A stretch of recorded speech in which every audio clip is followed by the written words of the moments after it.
Estamos de volta com mais um bloco aqui desse curso online, um presente que nós estamos dando para você, Umbanda, da raiz aos dias de hoje. Agora, a gente estava conversando nos bastidores, a proposta é falar um pouco do orixá. O orixá, que é um tema complexo dentro da religião. Hoje, atualmente, porque há uma discussão, o orixá existe, não existe, o orixá é só do candomblé, existe na Umbanda também, de onde que entrou tudo isso, sei lá. É um tema que dá pano para manga, isso é um fato. Olhar para a Umbanda e ver aonde o orixá surgiu, nasceu na tenda. Né? Depois de 5 anos da sua fundação, a gente comentou aqui que o pai Antônio, em determinado momento, ele trouxe um espírito que eles chamavam de orixá malê, que era para quebrar demanda na força de Ogum. Ou seja, orixá malê. Só que esse orixá malê, ele mal falava, ele era muito quieto, de vez em quando ele falava uma coisa ou outra e ele vinha para decidir. Ele vinha ali, ele era o centroavante, ele chegava para resolver e ir embora. Ele não era doutrinador que nem o caboclo, ele não era afetivo ali, criava uma empatia com o preto velho, ele vinha, resolveu o problema e ia-se embora.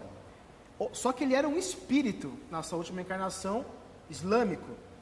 Existe até a foto dele na internet, você pode buscar lá, Orixá Malê, ele vai estar com uma vestimenta islâmica. Ou seja, a gente tem ali, é uma mistura, né? A gente tem o caboclo, que na verdade, na última encarnação, ele era um padre, a gente tinha um preto velho, que na sua última encarnação era um escravo, e a gente tem um orixá, que na verdade era um espírito islâmico.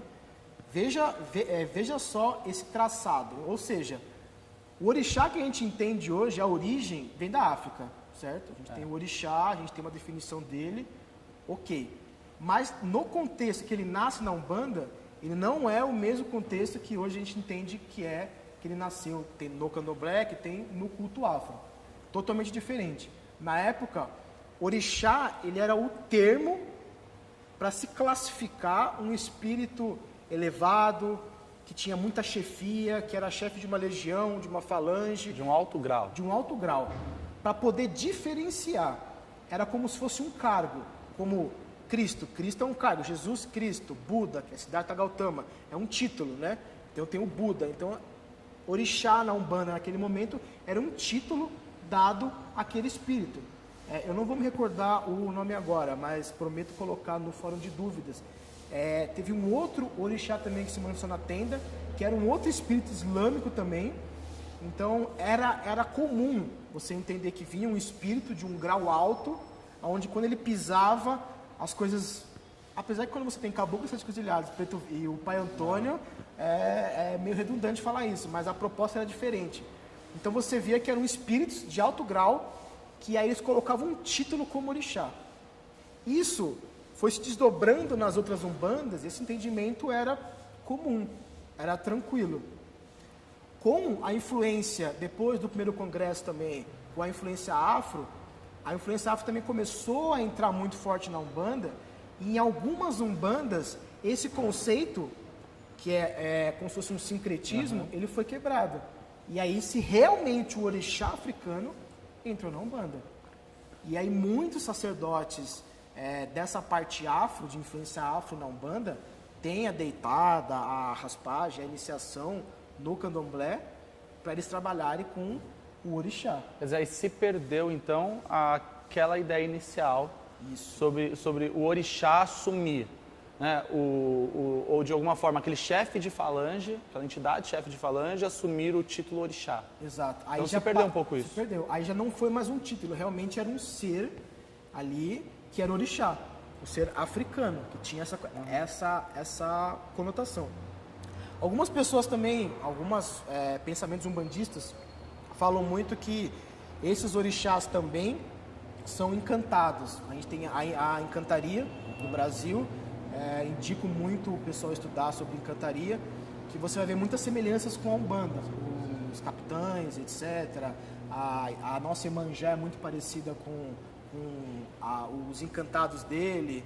Então, quando a gente traz todo esse contexto, algumas pessoas mantiveram essa nomenclatura, a minoria manteve a nomenclatura do orixá como um cargo, e a gente teve o orixá africano inserido, e depois a gente teve uma interpretação que era um ser natural que vinha e se conectava. Então, no primeiro momento a gente falava de um ancestral. Quando o orixá vem, ele vem da mesma forma que é no candomblé, um ancestral. Exato. A gente tinha... Depois que a gente meio que tornou isso uma energia e divinizou. Exato. Aí depois, por exemplo, a gente começa muito a falar sobre isso também, quando a gente tem Mata Silva, por exemplo, quando ele coloca os orixás também com a mesma semelhança daquela energia. Não se incorpora, não se trabalha com orixá na Umbanda esotérica. E muitas Umbandas também. Quando a gente fala um pouco mais da Umbanda para cá, a Umbanda do Pai Ronaldo, que veio da raiz do Zélio, mas ele inseriu também o orixá mais presente ali. Quando a gente trabalha com a Umbanda do Rubens Saraceni, que é a Umbanda Sagrada, você recebe um orixá que ele é um ser natural de uma outra dimensão. Então você começa a ter várias variações sobre o que é o orixá na Umbanda. Sim. O meu orixá, ele é africano, ele é um espírito, ele depende de qual estrutura e vamos colocar como egrégora você está. É como você se identifica espiritualmente com isso. É um assunto muito controverso, é um assunto que tem margem, daria para um curso inteiro, tem muitas informações sobre isso, mas o simples são essas estruturas que foram se modelando. Hoje ainda existem alguns terreiros, eu conheço um terreiro de um irmão meu que trabalha assim também, que tem essa concepção de o orixá é um cargo. Tá. E ali você vem um espírito... E a manifestação daquela divindade, tipo, Yansan, ela não acontece. Não, porque ele entende que aquilo é uma força. Que aí vem naquela questão das 7 linhas de Umbanda. Uhum. Não é uma divindade, é uma força que flui. Que aí em outros vertentes você chama de divindade, né? A divindade Oxalá, que é o trono da fé, cristalino. Mas no fundo é o quê? É a essência da energia. E aqueles espíritos que estão afins vão se juntando, vão se agrupando numa hierarquia. Os cabeças de hierarquia dentro, se a gente fosse colocar, da Umbanda do Zélio, seriam os orixás. E seriam espíritos de alto escalão que foram ganhando graus. Entendi, que legal. O pai Antônio é a figura, só por curiosidade, que trouxe o orixá Malê. Foi ele que trouxe. Foi ele que trouxe o orixá Malê. Ele que introduziu isso. E aí você pode até... A gente não tem registro histórico sobre isso, mas a gente pode interpretar que, por ele ter a tradição afro linkada a ele trouxe essa inserção para a Umbanda. O que ele trouxe a parte afro para a Umbanda é natural, é óbvia, mas essa inserção veio totalmente dele. Então, assim, até servindo também como curiosidade, para que a gente está quase que no último vídeo, na época do Zélio, então a gente não tinha um apego, pelo menos, à leitura de orixá que hoje a gente encontra, por exemplo. Hoje a gente tem uma busca pelo conhecimento do orixá, né? Eu quero saber quem é o orixá Ogum, o africano. Eu quero saber quem é Iemanjá. Mas se você for olhar a história da nossa Iemanjá e a imagem que a gente tem, que está até aqui no Congá, de Iemanjá, que é popular na Umbanda, tem toda uma história para isso que é fantástico. Uma médium umbandista viu essa figura no mar e descreveu, isso popularizou. Essa Iemanjá não é a mesma africana, né? Se você for olhar... É brasileira. É brasileira. Os nossos Oguns são todos cavaleiros, né? Você tem lá Ogum de Lei, Ogum Matinata, você tem vários tipos de Ogum ali. Espada, beira-mar. Exato. E aí você tem também alguns tipos de Oxum, aí Oxalá você tem 2. Aí começa uma mistura ali muito com a parte afro. Que aí começa a trazer, não, mas é o Oxaguian e o Oxalufã. Então, no meio da Umbanda, ela se misturou muito, muito. Porque quem é Orixá Malê? Hoje algum médium incorpora Orixá Malê? Não. Não, sabe? Então você vê que, não, então se padronizou. Tem os Oguns, ou tem os Oxuns, ou tem hoje as Nanãs, alguns terreiros não. Então você tem essa estruturação. Mas antes era uma coisa muito mais, era diferente a interpretação do Orixá. Hoje, lógico, a cultura africana foi muito mais estudada, tudo foi começando a... Hoje a gente tem informações assim, num piscar de olhos. Com certeza. Se entender o que significa a religião, a palavra Umbanda. Então, naquela época você não tinha isso. Teve um congresso que você ficou só discutindo sobre o que significa a palavra Umbanda. Hoje a gente sabe, é uma coisa simples. Então, tudo também se evoluiu, não vou dizer que evoluiu, porque parece que era uma coisa... inferior, né? Inferior.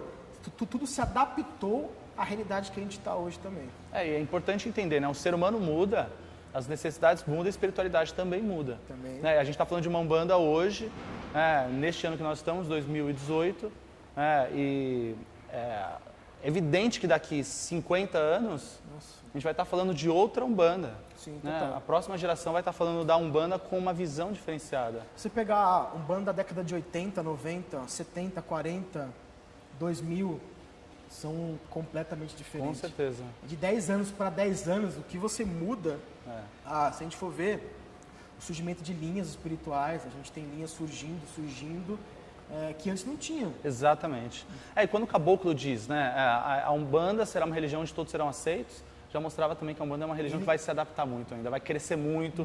Muitas linhas vão surgir, como surgiram com o tempo. Né? Isso é natural, porque a Umbanda, ela acompanha o nosso crescimento, a nossa adaptação. Ela é uma religião muito adaptável, com certeza, muito aberta. Com certeza. Porque ela é muito focada no ser humano, não que as outras não sejam, tá?